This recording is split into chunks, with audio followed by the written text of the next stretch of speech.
Hey, hi. So, in this video, we will see the technical side of Cray application.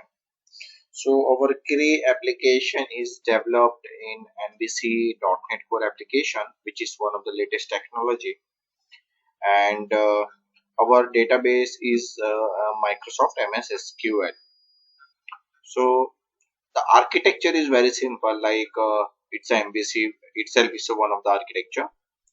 So now we will directly jump into the page wise. So here we will not provide the walkthrough, technical walkthrough on each page, but we'll provide a technical walkthrough on a selected page, which will give you the brief idea to work on this application at technical point of view. So first I will start with the admin side. So I will first log in into our system. So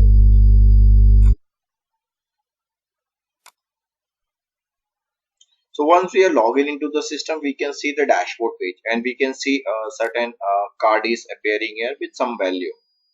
So how this value is coming? So for that, I will open the code.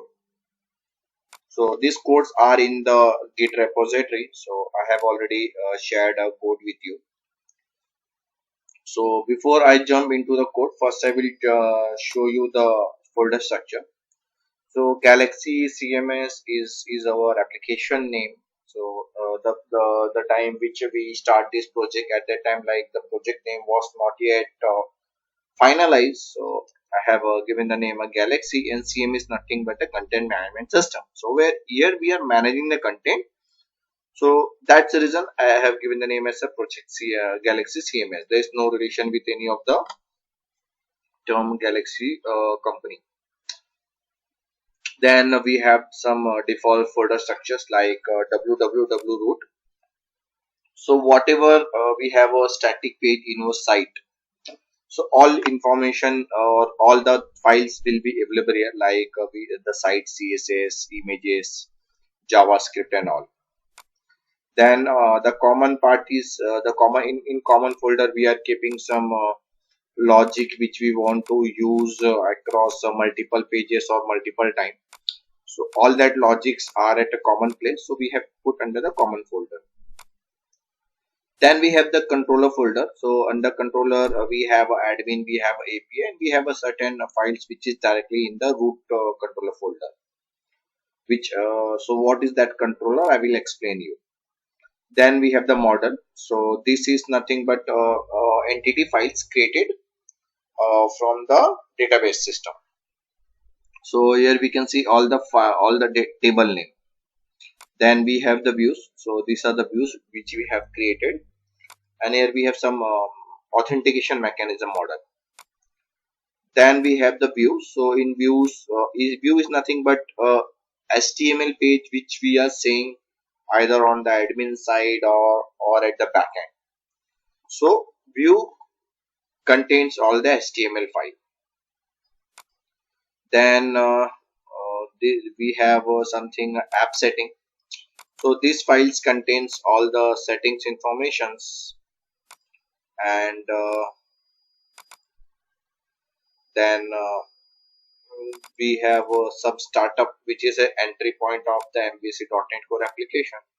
So here we have put some configuration like we can say the inject part, like suppose if I want to use the Google authentication, then I have to inject the Google for using the dependency injection. So whatever I want to use in my application, like I want to use the session or I want to use the authentication, or here also like we are injecting or we are defining our root.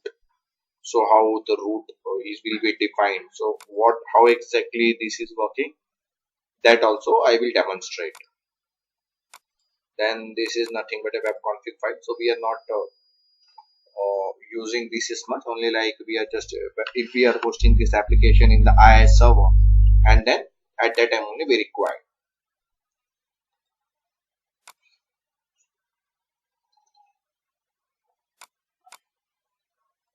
So before we jump into the technical side, it is very important to know the concept of MVC. So if you go on the net and you will search for MVC architect, so you will find lots of very useful articles. So I will not go in brief detail. So only I will show you some diagram which will give us idea like how this application is working. So we have the user who use the URL like we did, and we hit the URL. That request is coming to the controller. That controller is connecting, or like the controller is responsible to communicate with the correct model and also communicate with the correct view to show the data. So now this we see technically how it is working.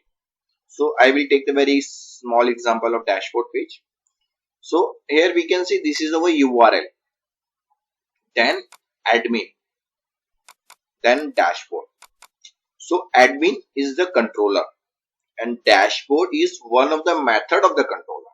So I will show you how. So here under controller we have admin folder. So here I have created everything as admin controller. So you can see all these are under admin controller. So this is the reason like wherever you are jumping, the controllers are same, admin controller. So all the files under the admins are under admin controller only, and to split the logic into a multiple file, I have used the partial keywords which help me to split the admin controller in the multiple file. Now we'll see how you can see the code for this page.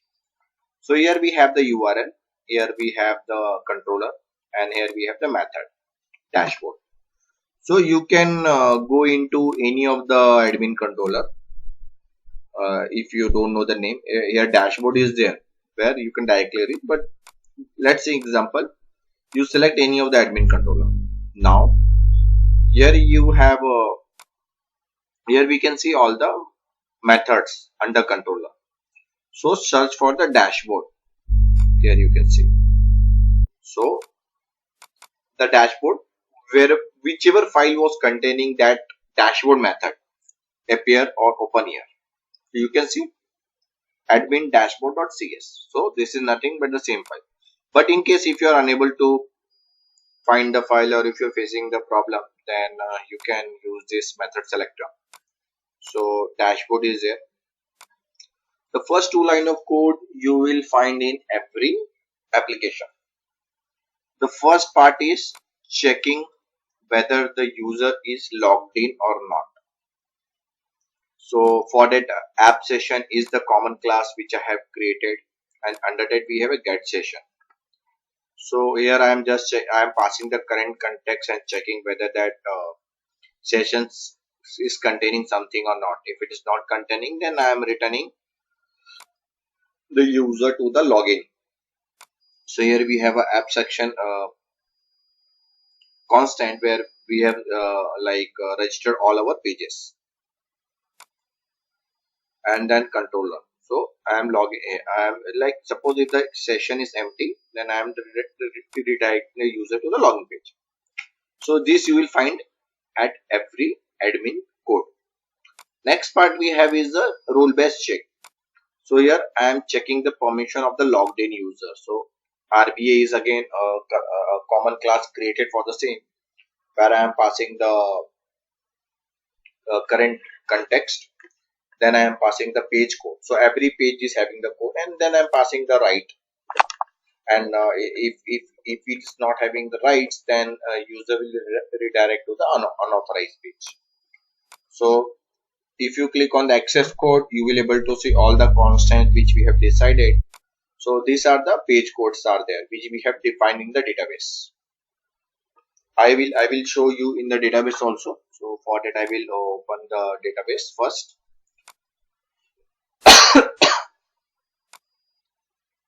Then we have access type. So access type also we have a can read, can write, can edit, can delete.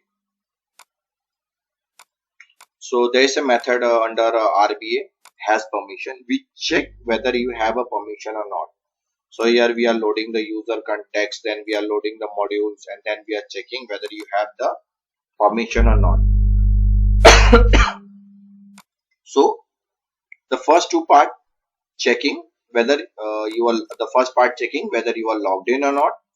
Second part is checking whether you are authorized or not. So this controller, under this controller, there's a method dashboard and there is a method called has permission. So this has permission is first taking the user ID from the login and then checking in the database. So I will show you the database also.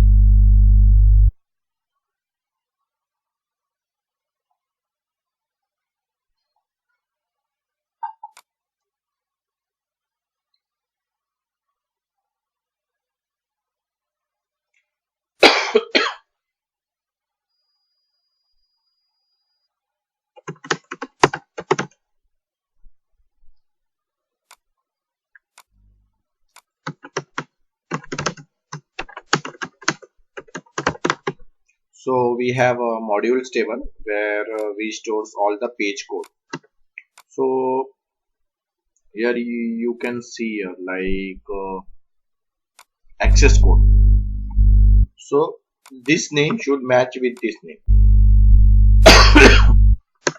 So first we are checking whether the module is valid or not, and then we are checking whether the users are authorized or not. So if the module is not found, then we are returning false. So you will get an error like unauthorized. Suppose if I change from the backend also, from the database also, if I change the module name, so user will not able to reach that module. Then we have a once the module is fine, we are checking for the roles. So we have a role permission database. So there we are passing the module ID and the role ID. So role ID what is the user role. So that you will able to find here user role. Under user role, you will able to find all the roles what we have the role. So this is a local database. So you will find some difference in the live data and this. So we have the user role, then we have the users tables where we have all this users information. Each user is having the user role, then each role is having the role permission. And here we can see the permission ID is there. We have the role ID, we have the module ID, and whether that user is having a permission or not. Read, write, delete, and edit. So 1 is true, 0 is false. So in this way, we are managing the entire security of the application. Now we'll move to the next part.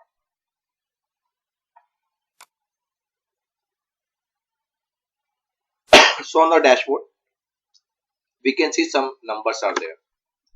So here what we are doing, I am taking the count of from the database. So pages, post, user, post. So I'm just taking a count and storing that information in the view bag. So if you are familiar with the MVC architect, so you will be aware like to pass the value from controller to view, we have to use certain objects. So view bag is one of them. So these are the some value which we are passing, and we are setting from this part, and that value is displaying in here. So only this part of code is handling the view of this site. So now we'll jump to the view part. So currently we are seeing admin, and under admin we are seeing the dashboard.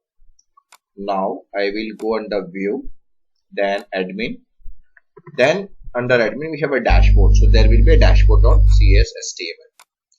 So this is the HTML of that site, and like I have given the example of post, so I will jump into post directly. So here you can see this is the post. So you can see the post. Then on click of more info, I am just doing the redirect part, and then we have a viewback.post count. So same thing we are passing from here like post count. So in this way, like you are able to see the data here. So this is how we are binding data from controller to view. So this was one of the simplest page. Now we'll move to one of the more complex part, and then we'll move to the main part. So now I will give or demonstrate where we actually perform the CRUD operation.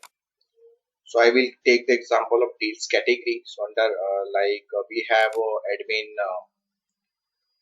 controller, and then deal category is our method. So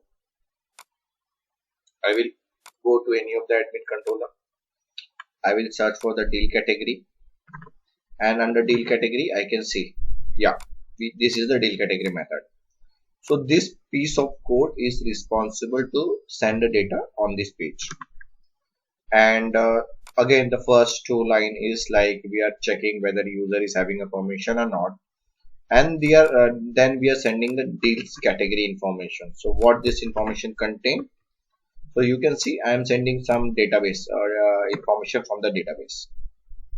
So now we'll check on the view part. So to go to the view, you need to click on the you need to click on the views admin, and then deal category. So there will be a page called a deal category. So this is the HTML part, and here also, like you have seen, I have put RB access. This is only responsible like if you are not having the right permission, then that option will the button disable. In this way we have controlling all the small links also.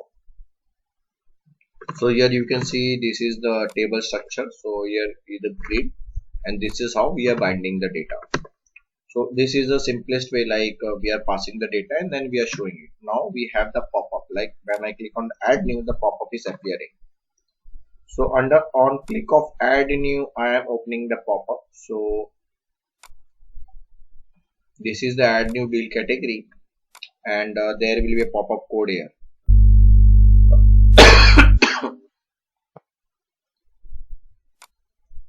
So this is the add new, and the data target is model deal.